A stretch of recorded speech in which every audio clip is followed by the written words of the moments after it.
The massive council spire on Centaurus Prime gleamed in the light of three suns as Ambassador Alara Chen's small ship approached. The structure stretched toward the sky, a symbol of the united power of 127 spacefaring civilizations. For the first time in history, a human would walk those hallowed halls. Alara checked her simple gray uniform one last time. Earth's leaders had debated sending her an elaborate diplomatic dress, but she had insisted on something practical. Humans were newcomers to the galactic stage. Better to appear humble than to try too hard to impress beings who had mastered interstellar travel thousands of years ago. The ship docked with a soft hiss. Alara took a deep breath, straightened her shoulders, and stepped through the airlock. Waiting for her was a tall, thin alien with pale blue skin and 4 arms. 2 of those arms were crossed in what Alara recognized as a gesture of impatience.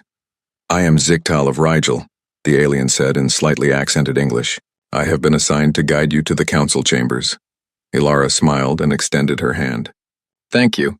I'm Alara Chen, Earth's ambassador." Ziktal looked at her outstretched hand with something like disgust before turning away. "Follow me, human. The council doesn't like to be kept waiting." As they walked through gleaming corridors, Alara tried to engage her guide. "This is my first time on Centaurus Prime. The architecture is beautiful." "This building is over 8,000 years old," Ziktal replied without slowing down. "Your people were still living in mud huts when it was built." Alara kept her face neutral. "That's fascinating. We have much to learn." "Yes," Ziktal said flatly. "You do." They passed aliens of every description, some with multiple limbs, others floating in bubbles of liquid, a few that seemed to be made of living crystal. All of them stopped to stare at Alara, some pointing and whispering to each other. "Is it common for new species to join the council?" Alara asked. Ziktal made a sound that might have been a laugh. "You misunderstand, human. Earth is not joining the council. You have been summoned to appear, that's all." "Summoned? I was told this was a diplomatic meeting." "It is diplomatic in the sense that we are speaking to you at all." Ziktal stopped in front of a massive door. "The council rarely concerns itself with species as young as yours." Alara frowned. "Then why? You will find out soon enough." Ziktal pressed a hand to a panel and the door slid open. "Remember to bow to the Supreme Arbiter. Speak only when spoken to, and try not to embarrass yourself too much." The council chamber was a vast amphitheater. Hundreds of seats rose in tiered rings around a central platform. Most of those seats were filled with beings of all shapes and sizes. Their quiet conversation stopped as Alara entered. All eyes and other sensory organs turned toward her. "Proceed to the central platform," Ziktal whispered. "And remember to bow." Alara walked forward, feeling the weight of all those stares. The chamber was silent except for the soft sound of her footsteps. She reached the platform and looked up at the highest tier, where sat a being with metallic gold skin and eyes that glowed like stars. She bowed deeply. "Greetings, Supreme Arbiter. I am honored to stand before the Galactic Council." The Supreme Arbiter studied her for a long moment. "Ambassador Alara Chen of Earth," the being said, its voice somehow both soft and powerful enough to fill the entire chamber. "You stand before the oldest and most respected governing body in the known galaxy." "The honor is mine," Alara replied. A sound rippled through the chamber, a collective chuckle. "Honor?" The voice came from her left. A squat reptilian creature leaned forward. "What do humans know of honor? Your species still fights wars over patches of dirt and invisible borders." Another voice joined in. "I heard they haven't even united their own planet." "Is it true they still burn fossil fuels?" asked a being that seemed to be made of pure light. The Supreme Arbiter raised a hand and silence fell again. "Ambassador Chen, you may be wondering why Earth has been invited to address the council today." "I am curious, yes," Alara said carefully. "It is a courtesy," said the Supreme Arbiter. "A formality, before we vote on the implementation of a quarantine zone around your solar system." Alara blinked. "A quarantine? I don't understand." "Of course you don't," said the reptilian creature. "Allow me to explain. I am Gorn, Minister of Security. My department has been monitoring Earth since your species split the atom. What we have observed is concerning." Gorn pressed a button and a hologram appeared above the platform. It showed images from Earth's history, nuclear tests, environmental disasters, wars, riots. "Your species is volatile, unpredictable," Gorn continued. "You develop technologies faster than you develop the wisdom to use them. You are already experimenting with faster-than-light travel, despite barely understanding its principles. That's not fair, Alara objected. These images show our worst moments, not our achievements. We've made great progress in what? Interrupted a tall insect-like being. In destroying your own ecosystems? In creating weapons that could wipe out your civilization? In sending out signals to the cosmos without considering who might be listening? Laughter rippled through the chamber again. The quarantine is for your own protection as much as ours, the Supreme Arbiter said. Your species will be contained within your solar system until you demonstrate the maturity to join galactic society. This may take centuries or it may take millennia. The vote will take place at the end of today's session. Alara felt her face grow hot. With all due respect, Supreme Arbiter, Earth deserves a chance to present its case before such a decision is made. This time, the laughter was louder and more derisive. What case could you possibly present? Asked a being with dozens of tentacles. Your civilization is barely 5,000 years old. Most council members have personal gardens older than that. Nevertheless, the Supreme Arbiter said, tradition dictates that all species are permitted to address the council before decisions affecting them are made.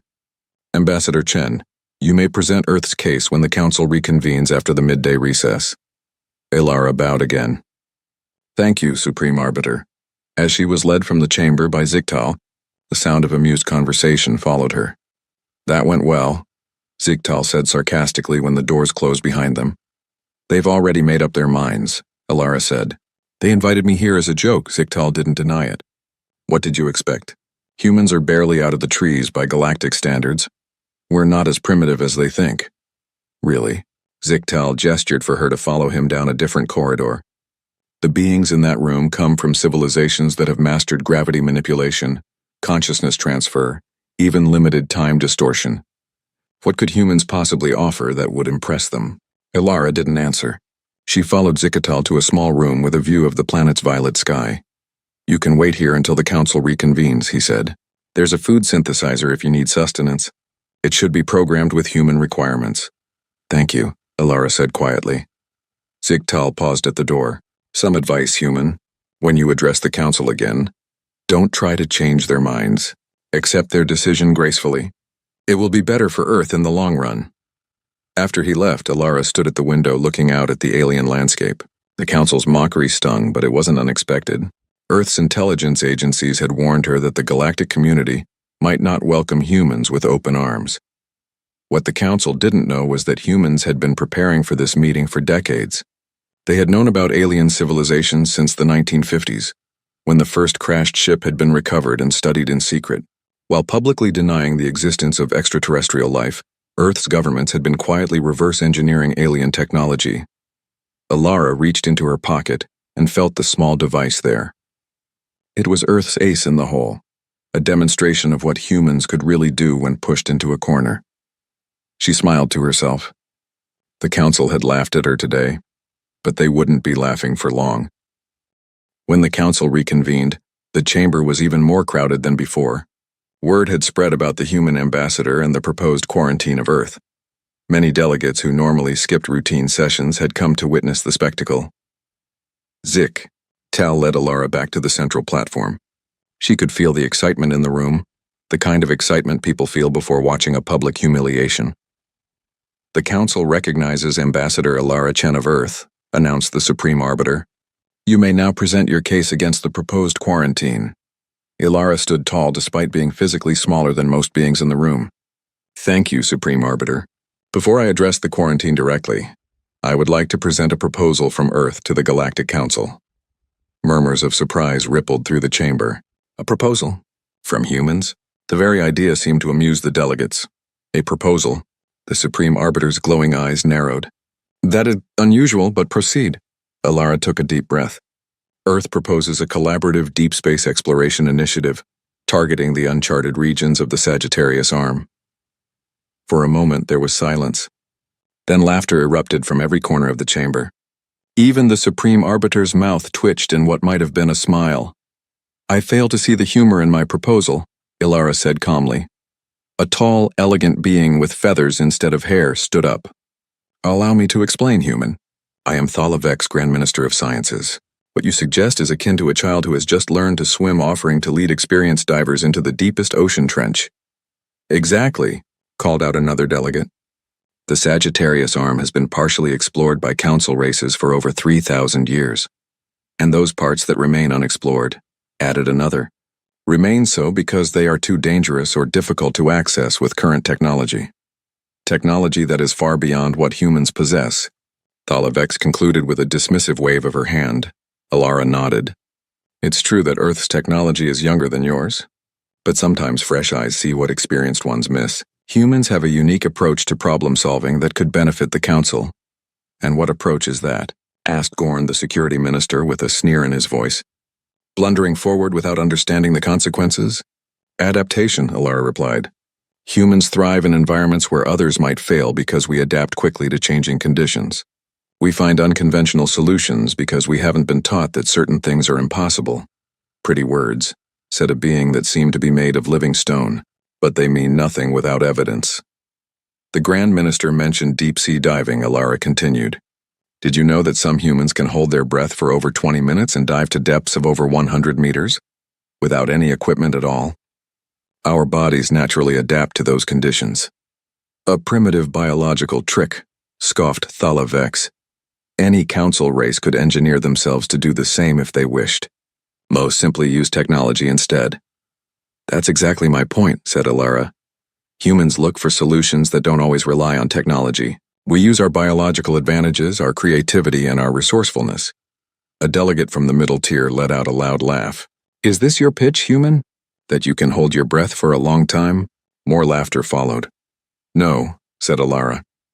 My pitch is that humanity has something valuable to offer the galactic community. We don't ask to join the Council yet, we know we're not ready, but we ask for partnership rather than quarantine. Partnership. The word was repeated incredulously around the chamber. What could we possibly gain from partnering with humans? Perspective, Alara said simply. A fresh approach to old problems. A delegate with the appearance of a giant upright praying mantis stood up. Ambassador Chen, I am Sithzok of Aldebaran. Our civilization was exploring the stars when your ancestors were still figuring out how to make fire. Do you seriously believe you have anything to teach us about exploration? Alara met the alien's compound eyes without flinching. With respect, Delegate Sithzok, yes I do. Earth's history is full of examples of less advanced explorers making discoveries that others missed. Name one, challenged Sithzok. In the early 20th century, a human named Amundsen reached the Earth's South Pole before explorers from more technologically advanced nations, because he studied and adopted the survival techniques of indigenous Arctic peoples rather than relying solely on technology. A quaint historical anecdote, Thalavex said dismissively. But it hardly applies to interstellar exploration, doesn't it? Alara asked. The principles are the same. Sometimes the most advanced solution isn't the best one. Sometimes you need to think differently. And you believe humans think differently than the 127 species represented in this council? The Supreme Arbiter's voice held a note of curiosity beneath the skepticism. I do, Alara affirmed. Humans have a unique combination of traits. We're curious to a fault. We take risks that more cautious species might avoid. We see patterns where others see only chaos. You also start wars over resources that could easily be shared, pointed out Gorn. You pollute your own planet. You create artificial divisions among yourselves based on trivial differences. Yes, Alara acknowledged. We're flawed. We make mistakes. But we learn from them, we grow, and we never ever give up. A ripple of conversation passed through the council chamber. Some delegates seemed to be considering her words, but most were still amused by the human's audacity. Let me be specific about our proposal, Alara continued. Earth has developed a new approach to deep space scanning that we believe could detect phenomena that current council methods might miss. What kind of approach? Asked Thalavex, clearly skeptical. Our scientists have found a way to detect quantum fluctuations in subspace that might indicate the presence of dark energy.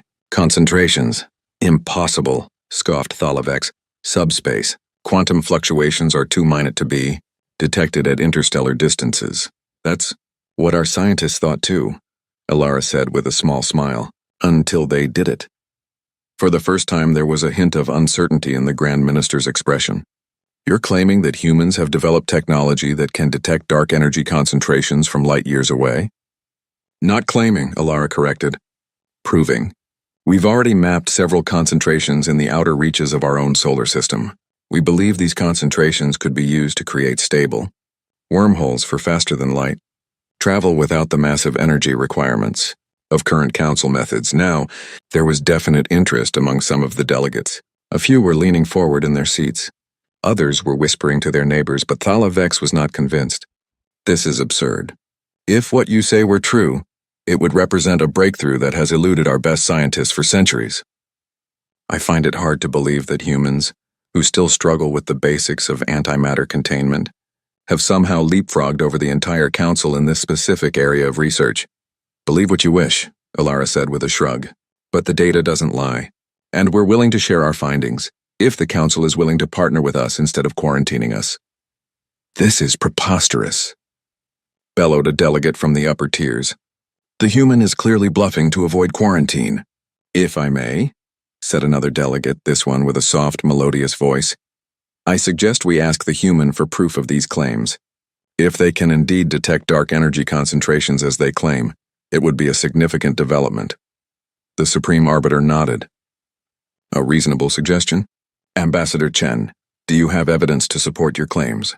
I do, Alara replied. With the Council's permission, I'd like to demonstrate a small device we've developed. The Supreme Arbiter gestured permission. Proceed. Murmurs of amusement filled the chamber again. What kind of primitive device would the human produce? How embarrassing would this demonstration be? Ziktal, who had been standing quietly at the edge of the platform, watched with barely concealed contempt as Alara reached into her pocket. He had been assigned to babysit the human ambassador as a punishment for a minor diplomatic infraction. It was a humiliating assignment, and he couldn't wait for it to be over. Little did he know that his career was about to take a very different turn. As Alara pulled out a small, unimpressive-looking device from her pocket, laughter once again echoed through the chamber. It looked like nothing more than a simple metal cube no larger than the palm of her hand. This, Alara said, holding up the device, is what we call a quantum fluctuation detector, or QFD for short. It doesn't look like much, but appearances can be deceiving. Indeed they can, said Thala Vex with a smirk. That looks like something a child might build as a school project. Alara smiled.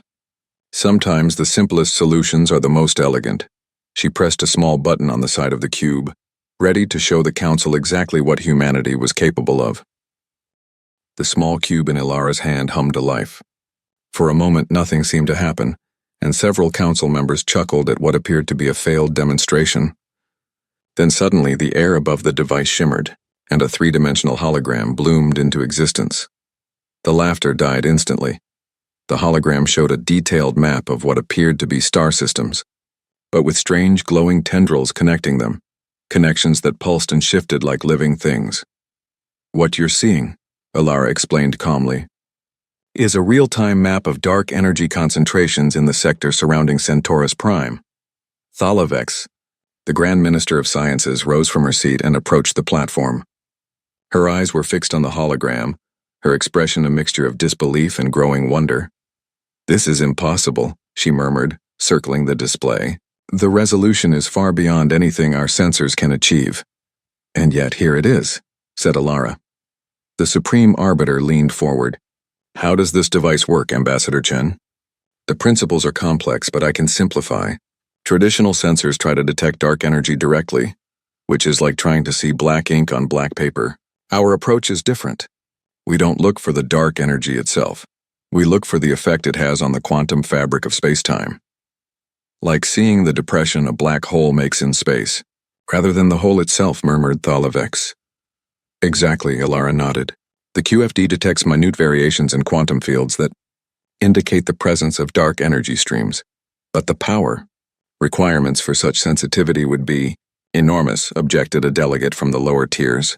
That small device couldn't possibly contain enough energy. That's the beauty of our approach, Alara said. It doesn't need much power. The QFD uses a passive detection method that requires less energy than lighting a small room. Ziktal was staring at the device with undisguised shock. As a Rigelian, he prided himself on his people's technological achievements. Rigelians had been among the first species to develop artificial gravity and inertial dampening fields. But this was beyond anything he had seen before. Ambassador, The Supreme Arbiter's voice cut through the murmurs filling the chamber. If what you're showing us is genuine, it represents a significant technological achievement. It is genuine, Alara assured him. And it's just one application of the principles we've discovered. What other applications have you developed? Asked Thalavex, unable to hide her curiosity. Alara smiled slightly. The most promising is a new form of propulsion that utilizes these dark energy streams.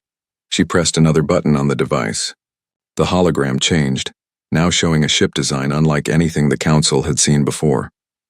It was sleek and simple, with no visible engines or propulsion systems. By tapping into these natural flows of dark energy, we can achieve faster-than-light travel using a fraction of the energy required by current methods. The chamber erupted with voices. Some delegates were demanding more information, others were expressing skepticism, and a few were calling for an immediate examination of the device. "Silence," commanded the Supreme Arbiter, and the room quieted instantly. "Ambassador Chen, are you claiming that humans have already developed faster-than-light technology independent of established Council methods?" "Yes," Alara said simply. "We call it the stream drive. It doesn't push against space like conventional FTL drives. Instead, it allows a ship to be carried along existing dark energy currents like a boat riding a river. Have you tested this technology?" asked Gorn, the security minister.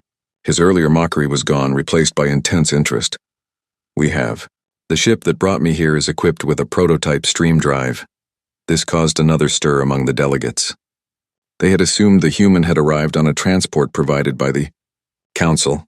"Impossible," said Gorn. "Our sensors would have detected any unusual propulsion systems when your ship docked." "Would they?" Alara asked. "The stream drive leaves no energy signature when it's not active. It appears to be a conventional ion thruster to standard scanners." Ziktal stepped forward. "Supreme Arbiter, with your permission, I can confirm whether the human ship has unusual technology." I escorted Ambassador Chen from the docking bay. The Supreme Arbiter nodded. "Proceed, Ziktal of Rigel." Ziktal turned to Alara. "Your ship is in docking bay 7, correct?" "It is." He tapped a command into a small device on his wrist. A moment later, a holographic display appeared in front of him, showing technical readouts of Alara's ship. "Initial scans show nothing unusual," he admitted. But he tapped more commands and the display changed. "Wait, there's something strange about the power distribution system. It doesn't match any known configuration. That's because it's designed to channel energy to the stream drive when activated," Alara explained. "The drive itself is hidden within what appears to be a standard maintenance compartment." "Clever," murmured Thalavex. She turned to the Supreme Arbiter. "If this technology is real, it could revolutionize interstellar travel." "If," emphasized Gorn, "we have only the human's word and this demonstration, which could be an elaborate hoax." "I assure you it's not a hoax," Alara said. "But I understand your skepticism. That's why we're prepared to share our research with the Council, under certain conditions." "You are hardly in a position to set conditions." "Human," scoffed a delegate from the upper tier, "aren't I?" Alara raised an eyebrow. "The quantum fluctuation detector and the stream drive are just 2 of 17 breakthrough technologies we've developed in isolation. Technologies that could benefit the entire galactic community." 17? Repeated Thalavex, her voice hushed. "Yes. Including a method for recycling antimatter that increases efficiency by 300%, a neural interface that allows direct mind-to-computer communication without implants, and a process for rehabilitating planets damaged by industrial pollution." The last one caught the attention of several delegates. More than a few Council races had worlds in their home systems that had been rendered uninhabitable by the early stages of their industrial development. "And what are your conditions for sharing these technologies?" asked the Supreme Arbiter. "Simple. Earth will not be quarantined. We will be recognized as a sovereign power with the right to explore beyond our solar system, and we will be treated as equals in any collaborative efforts." "Equals?" The word was repeated incredulously by several delegates. "Your civilization is barely out of its infancy." "And yet," Alara said, gesturing to the hologram still floating above her device, "we've managed to solve problems that have puzzled the Council for centuries. Imagine what we could achieve together if you stopped underestimating us." The chamber fell silent as the delegates considered her words. The Supreme Arbiter's glowing eyes studied Alara intently. "You've given us much to consider, Ambassador Chen," he said finally. "The Council will need to discuss your proposal and verify your claims." Of course, Ilara nodded. I expected nothing less. In the meantime, the Supreme Arbiter continued, the vote on the Earth quarantine will be postponed. This announcement caused yet another stir among the delegates. Postponing a scheduled vote was highly unusual. Ambassador Chen will be escorted to guest quarters while the council deliberates, the Supreme Arbiter declared. Zikatal of Rigel, you will continue to serve as her guide. Zikatal bowed deeply. As you command, Supreme Arbiter. His tone was respectful now, very different from his earlier disdain. As Ilara was led from the chamber, the delegates broke into heated discussions. Some were already forming into groups based on their positions. Those who believed her claims and wanted to learn more. Those who remained skeptical, and those who saw human technology as a potential threat. In the corridor outside, Zikatal walked beside Ilara rather than ahead of her. His posture had changed, becoming more deferential. Your demonstration was impressive, he admitted. I did not expect such advanced technology from humans. Many underestimate us, Ilara said. It's a mistake that has cost others dearly throughout our history. I begin to see that, Zikatal replied. The guest quarters are this way. They are more comfortable than the waiting room you were in before. As they walked, Ilara could feel the eyes of passing aliens on her. The looks were different now, curious, assessing, sometimes wary. Word of her demonstration had spread quickly. May I ask a question, Ambassador? Zikatal said after a moment. Of course. Why did your people develop these technologies in secret? Why not announce them to the galaxy as soon as you achieved them? Ilara smiled slightly. Would you have believed us if we had? Or would you have dismissed our claims as the Council initially did today? Zikatal was silent for a moment. I see your point, he finally admitted. We would not have believed you without proof. Exactly.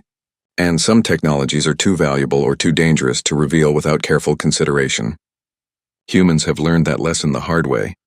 They arrived at a set of ornate doors. Zikatal pressed his hand to a panel, and the doors slid open, revealing a spacious suite with views of the planet's violet sky. These are your quarters, he said. The Council's deliberations may take some time. Is there anything you require in the meantime? Just one thing, Ilara said. I'd like to send a message to my ship. Of course. There is a communication terminal inside. It is configured for human interfaces. Ilara stepped into the room, then turned back to Zikatal. Thank you for your assistance. I look forward to continuing our discussions. As 3 hours passed while the council deliberated, Ilara used the time to rest and prepare for what would come next. She knew the council would be deeply divided over her demonstration and proposal.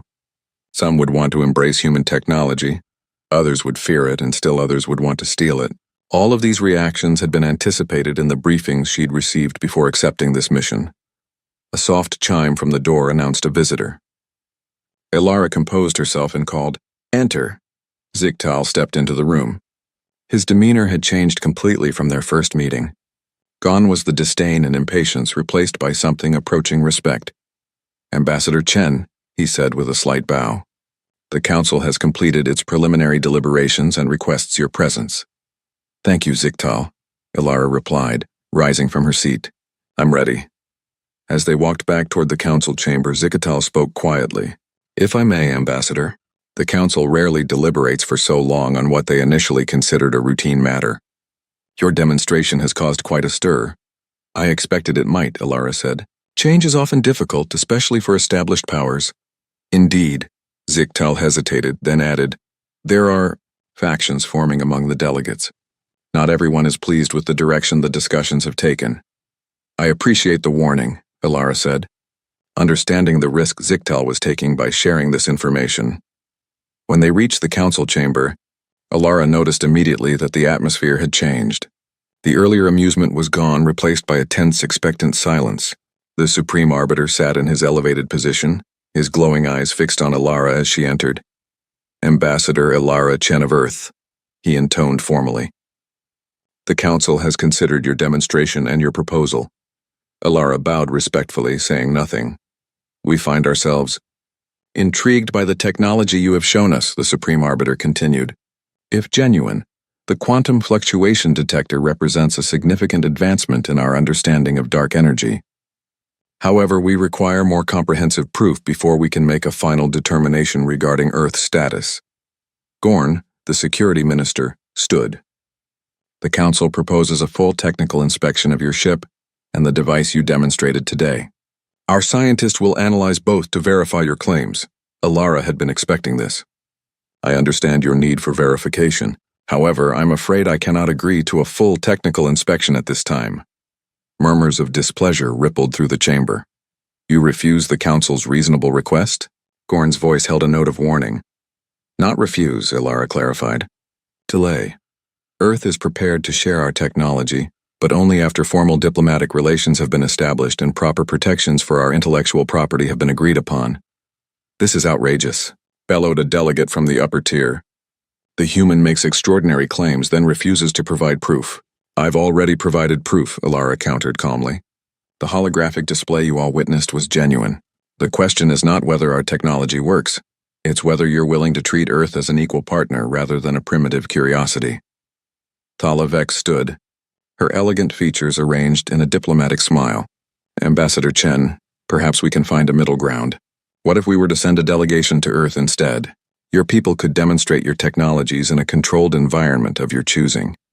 It was a clever proposal, one that appeared reasonable while actually giving the Council exactly what they wanted: access to Earth's technology without any guarantees of fair treatment in return. An interesting suggestion, Alara acknowledged. And one Earth might consider, after the quarantine proposal has been officially withdrawn and Earth's sovereignty in interstellar matters has been formally recognized. More murmurs, these with a distinct note of frustration. You drive a hard bargain, Ambassador, said the Supreme Arbiter. Perhaps too hard. Without further verification, the Council cannot make a final decision on the quarantine. I understand, Alara said, and I respect the Council's position. However, Earth's position remains unchanged. We will not submit to inspections or quarantine. We came here hoping to establish mutual respect and cooperation. If that's not possible at this time, we are prepared to continue our technological development independently. You would defy the Council? Gorn's voice was incredulous. No species has ever— Not defiance, Alara interrupted. Independence. Earth does not recognize the Council's authority to restrict our movements or development. We hope to join the galactic community as partners, but we will not do so as subjects. The chamber erupted in outraged voices. The Supreme Arbiter raised a hand for silence, but it took longer than before for the delegates to quiet down. Ambassador Chen, the Supreme Arbiter said, his voice grave. You should understand the implications of your position. Without Council recognition, Earth will have no protection under galactic law. No trade agreements, no diplomatic standing, no recourse if other species take hostile action against you. We understand the risks, Alara replied. But we also understand that respect is earned, not granted. Earth has much to offer the galactic community, but only on terms of mutual respect. She paused, looking around the chamber. I have been authorized to make one final offer. Earth will share the quantum fluctuation detector technology, not the devices themselves, but the scientific principles behind them, with any species that formally recognizes Earth's sovereign right to explore beyond our solar system. No inspections, no quarantines, just mutual recognition and scientific exchange. This caused another stir among the delegates. Many were clearly tempted by the offer. The Council does not operate on the basis of individual agreements between species, the Supreme Arbiter reminded everyone. We act as a unified body. Usually, yes, Alara acknowledged. But there are precedents for independent treaties when the Council is deadlocked on an issue. I believe Section 47, Paragraph 12 of the Council Charter specifically allows for such arrangements. There were surprised looks among many delegates. Few had expected a human to be familiar with the intricacies of Council law. The human is correct, admitted a delegate with the appearance of a large, floating jellyfish. Section 47 does allow for independent diplomatic relations when the Council has not reached a consensus. The Supreme Arbiter's expression was unreadable. Ambassador Chen, the Council requests time to consider your final offer. Of course, Alara said with a respectful nod. However, I must inform you that I have orders to depart within the next standard hour regardless of the Council's decision. Earth feels that we have made our position clear, and further delay would serve no purpose. This announcement caused yet another wave of consternation among the delegates. It was almost unheard of for a representative to leave before the Council had reached a decision. You would walk away from these proceedings? The Supreme Arbiter's glowing eyes narrowed. Not walk away, Alara corrected. Simply return to Earth to report on our initial contact. We remain open to further diplomatic discussions. The Supreme Arbiter conferred quietly with several delegates seated near him. After a moment, he addressed Alara again. Very well. The Council will convene an emergency session to discuss your offer. We will contact you before your departure time with our response. Alara bowed. Thank you, Supreme Arbiter. As she turned to leave, a voice called out from the middle tier. Ambassador Chen. It was the proconsul of Tau Ceti, a respected elder statesman in the council. Yes, proconsul? Alara paused. Would your government be open to hosting a single observer from the council? Not for inspection purposes, but as a diplomatic liaison to facilitate ongoing discussions? It was a genuine attempt at compromise, a face-saving measure for the council while still acknowledging Earth's position. I believe that could be arranged, Alara said carefully. Provided the observer understands they would be present as a guest, not an overseer. Of course, the proconsul agreed. A guest of Earth with all diplomatic courtesies. Alara nodded. Then yes, Earth would welcome such an arrangement. With that, she left the chamber, Zichtal once again at her side. In the corridor, Zichtal spoke quietly. That was unexpected. Few have ever challenged the council so directly. Sometimes the direct approach is best, Alara replied. Earth has no desire to make enemies, but neither will we be treated as children. I understand, Zichtal said. And for the first time, Alara believed he truly did. I will escort you to your ship now. As they walked through the corridors of the council spire, Alara noticed a change in how other aliens looked at her. There was still curiosity, but also something new. A hint of uncertainty, perhaps even respect. When they reached the docking bay, Alara's small ship waited, its sleek design deceptively simple. It looked like a standard diplomatic transport, but as she had revealed, its capabilities were far beyond what its appearance suggested. This is where we part ways, Ambassador Chen, Zichtal said formally. It has been educational to serve as your guide. Thank you for your assistance, Zichtal of Rigel, Alara replied with equal formality. I hope our paths cross again under favorable circumstances. She turned toward her ship, but before she could board, a voice called out from behind them. Ambassador, please wait. Alara turned to So. 3 council cycles, roughly equivalent to Earth months, had passed since Ambassador Alara Chen's dramatic departure from Centaurus Prime. The ripples of that event continued to spread throughout the galactic community. Zeke. Tal stood at the viewport in his new office, watching ships come and go from the council spire. His promotion to senior diplomatic liaison had come as a surprise to many, but the Supreme Arbiter had been impressed by his handling of the human ambassador. Now he had been given an even more important assignment. A soft chime announced a visitor. Enter, Zichtal called, turning from the viewport. A young Rigelian aide stepped into the room. Sir, the Supreme Arbiter has called an emergency session of the council. Your presence is requested immediately. Did he say what it's about? Zichtal asked, though he had a suspicion. No, sir. But there are rumors. About Earth, Zichtal nodded. Thank you. I'll go at once. As he made his way to the council chamber, Zichtal reflected on the changes of the past 3 cycles. Following Ambassador Chen's departure, the council had fallen into bitter disagreement. Some factions had pushed for immediate military containment of Earth. Others had advocated for establishing diplomatic relations as quickly as possible to gain access to human technology. In the end, a compromise had been reached. The quarantine proposal was officially tabled, not rejected but not implemented either. A diplomatic mission was scheduled to visit Earth, though bureaucratic delays had pushed the trip back repeatedly. Meanwhile, Earth had made no further contact with the Council. Their silence was both puzzling and concerning to many Council races. The Council chamber was already full when Zichtal arrived. He took his place in the section reserved for diplomatic staff, noting the tense atmosphere.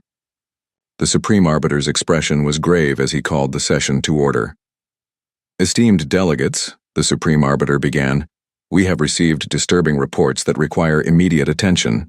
It appears that several member species have been engaging in unauthorized diplomatic and technological exchanges with Earth. A murmur ran through the chamber. Zichtal leaned forward, intrigued.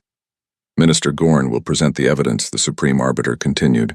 Gorn stood, his reptilian features set in a scowl. 3 cycles ago, Ambassador Chen of Earth offered to share human technology with any species that recognized Earth's sovereignty. At that time, the Council decided to pursue a unified approach rather than allowing individual agreements. He tapped a control, and a holographic display appeared in the center of the chamber. However, our intelligence services have discovered that at least 7 Council races have secretly sent delegations to Earth since. Then, the display showed images of various alien ships in orbit around the blue-green planet that was humanity's home. Most concerning, Gorn continued, is evidence of technological transfers. The Arcturians, the Proxima Centaurians, and the Tau Cetians have all received quantum fluctuation detection technology from the humans.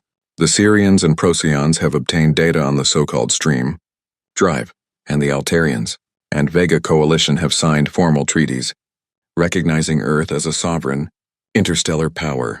The chamber erupted in voices. Some delegates were shouting accusations at those named by Gorn. Others were demanding explanations. Still others were calling for sanctions against the offending species. Silence, commanded the Supreme Arbiter, and the room gradually quieted. We will hear from the representatives of the accused species. The Arcturian delegate rose first. A tall, thin being with pale green skin and large, almond-shaped eyes, she showed no sign of embarrassment or shame. The Arcturian Confederation makes no apology for establishing relations with Earth, she declared. While the Council debated and delayed, we recognized an opportunity. The human quantum detection technology is genuine, and it has already revolutionized our deep space exploration capabilities. The delegate from Tau Ceti stood next. We too have verified the human technology. It works exactly as Ambassador Chen claimed. More importantly, the humans have proven to be honorable trading partners. They have shared their knowledge freely, asking only for recognition and respect in return. One by one, the other delegates confirmed what Gorn had reported. None expressed regret for their actions, and all spoke highly of their interactions with humans. This is a breach of Council protocol, protested a delegate from one of the older, more conservative species. Independent treaties undermine our collective authority. Perhaps, replied the Tau Cetian delegate. But when the Council fails to act decisively, individual species must look to their own interests, and our interests are well served by partnership with Earth. What of the other technologies Ambassador Chen mentioned? Asked Thalavex, the Grand Minister of Sciences. She had been uncharacteristically quiet until now.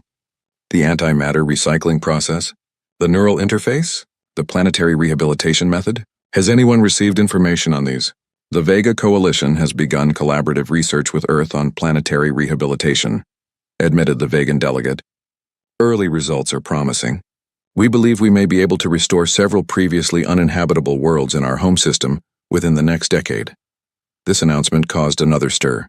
The Vegans had lost 3 planets to industrial pollution during their early technological development, a devastating blow to their expansion. And there's more, added the Syrian delegate. Earth has formed what they call the Sagittarius Cooperative, with those of us who have recognized their sovereignty. A joint expedition to the uncharted regions of the Sagittarius Arm is already being planned, using their stream drive technology. The very expedition Ambassador Chen proposed to the Council, noted the Supreme Arbiter, which we rejected. There is one other matter, said the Tau Cetian delegate, his voice serious.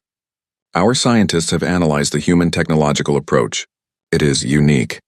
They seem to solve problems in ways that would never occur to our researchers. Their perspective is genuinely different from ours. Are you suggesting, asked the Supreme Arbiter, that Ambassador Chen was correct? That humans have something valuable to offer beyond just their specific technologies? Yes, the Tau Cetian said firmly. They think differently. They make connections we miss. They try approaches we would dismiss as impractical or impossible, and sometimes those approaches work. Sikatal listened to this exchange with growing concern. He had been assigned to lead the Council's long-delayed diplomatic mission to Earth, but now it seemed that mission might be too little, too late. Earth was already establishing itself as a power in the galaxy, with or without Council approval. Supreme Arbiter, he said, rising from his seat. If I may speak? The Supreme Arbiter nodded permission. It appears we have made a significant miscalculation regarding Earth, Ziktal said. We treated them as primitive newcomers when we should have recognized them as equals. We demanded access to their technology without offering fair exchange. We delayed and debated while others took action. and now we find ourselves at a disadvantage. What would you suggest, Senior Liaison Ziktal? Asked the Supreme Arbiter. A change in approach. Instead of continuing to debate whether Earth deserves recognition, we should accept the reality that they have already achieved it through these bilateral agreements. Instead of trying to control their development, we should seek genuine partnership, and we should do so quickly, before the Sagittarius Cooperative becomes a rival power to the Council itself. His words hung in the air as the delegates considered their implications. The Supreme Arbiter's glowing eyes narrowed in thought. A bold suggestion, he said finally, and perhaps a necessary one. I call for a vote. Should the Council formally recognize Earth's sovereignty and seek membership for them in the galactic community? The vote was not unanimous, but it was decisive. A clear majority of delegates supported recognition. Even those who had initially been most dismissive of humans now saw the advantage in building a relationship with this surprising new power. It is decided, declared the Supreme Arbiter. Senior Liaison Ziktal will proceed immediately to Earth with a formal recognition of their sovereign status and an invitation to join the Galactic Council as an associate member. After the session ended, Ziktal found himself approached by Thalavex. An interesting turn of events, she said. 3 cycles ago, you were escorting the human ambassador as a punishment assignment. Now you will represent the entire Council to Earth. The galaxy is full of unexpected developments, Ziktal replied diplomatically. Indeed. Thalavex studied him. You knew, didn't you? From your time with Ambassador Chen, you sensed that humans were more than they appeared. Ziktal considered his answer carefully. I underestimated them at first, as we all did. But yes, by the end of Ambassador Chen's visit, I had begun to suspect that humans would be consequential. A diplomatic answer, Thalavex said, with a small smile. You will do well in your new role. But tell me honestly, do you think the humans planned this outcome? Did they anticipate that individual species would break ranks with the Council? I believe, Ziktal said slowly, that Ambassador Chen presented a genuine offer of partnership to the Council. When that was rejected, Earth simply made the same offer to individual species. They didn't need to manipulate or scheme. They just needed to be patient and let self-interest do the rest.